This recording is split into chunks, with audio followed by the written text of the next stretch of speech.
ሰላም ሰላም፣ እንዴት ናችሁ? ውድ የፋሲካ ላይ ቤተሰቦች ጠፍቻለሁ እንጂ ዛሬ ቅቤ እየተቀባሁ ነው። ፀሐይ አይታይም ግን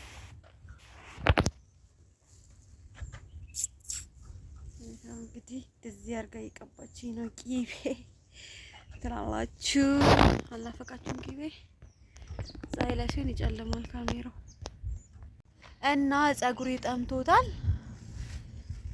ቅቤ ከአክስቴ ጋር እየተቀባው ነው እላችኋለሁ። እንዴት ናችሁልኝ? ደህና ናችሁ ወይ?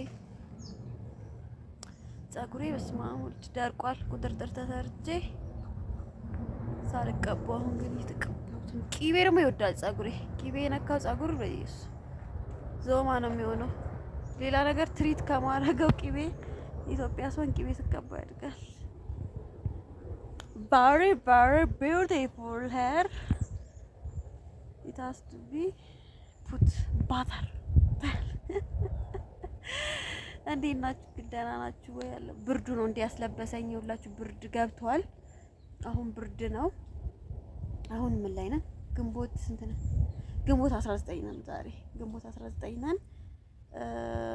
አሁን እንግዲህ ግንቦት 19 የሚቀጥለው ሰኔ እንገባለን። ከዛ ሐምሌ ነሐሴ ክረምት የበቆሎና የድንች ጊዜ ነው። እንግዲህ በቆሏችንን ተዘርቷል፣ ድንቻችንን ተዘርቷል። እንበላለን። እግዚአብሔር የተመሰገነ ይሁን። እግዚአብሔር ያው አምናውንም በፍሬ ያሳልፎልን ዘንድሮም ይኸው ልንበላ ነው። ክብሩ እየሰፋ ይሁን። እኔ ግን ይታያችኋል አይታያችሁም? አይ ዶንት ኖ። ምክንያቱም ምንም የሚታየው ነገር የለም። አንቺ እስቲ ቅቤውን አሳያችሁ። ቆንጠረሽ ምንድን ነው ሰሰትሽ? ምርጥ የቤት ቅቤ ነው። ሽታ ምናምን የለውም። ይሄው የምትሉ ሰዎች ደግሞ ዋ ምርጥ ነው ቅቤ። ተቀቡ። ይሄው እንግዲህ ተቀብቼ ጨርሻለሁ። በጣም ደስ ይላል። እንዴት ደስ እንደሚል እንዴት እንደሚያርስ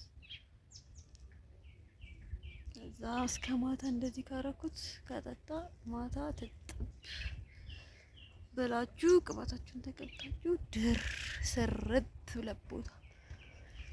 ኢትዮጵያ ደግሞ ገብቼ እስቲ በዚህ ልንከባከብ በቂቤ። አሁን ወደ ቤት ልሄድ ነው፣ ወይም ደግሞ ታጥቤ በኋላ ወርዳለሁ። እስቲ እንግዲህ ቤቴ ቅርብ ነው፣ ከዚህ ወጣች ትንሽ ነው የሚያስኬደው። ይሄ ግቢ ፋሚሊ ግቢ ነው። ሌላ ግቢ እዚህ እዛ ሄዳለን፣ እንገናኛለን። ደግሞ ታጥቤው